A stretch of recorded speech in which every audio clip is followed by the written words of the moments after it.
क्या आपने कभी ध्यान दिया है कि इचिका का कमरा असल में एक डिजास्टर जोन है?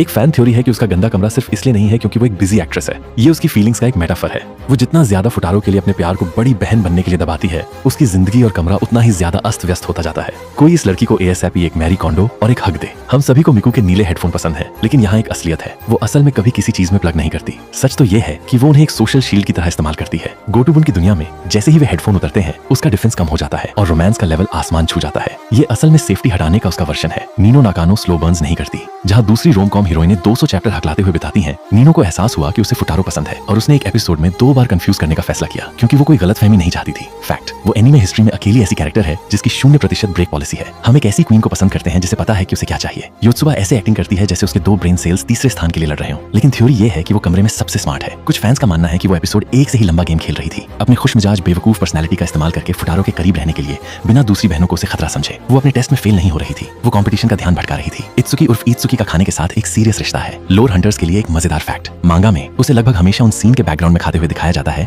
जहां दूसरी बहनें बहस कर रही होती हैं। जब वे एक लड़के के लिए लड़ रही होती हैं, तो वो अपनी करी खत्म करने के लिए लड़ रही होती है। सच में रिलेटेड।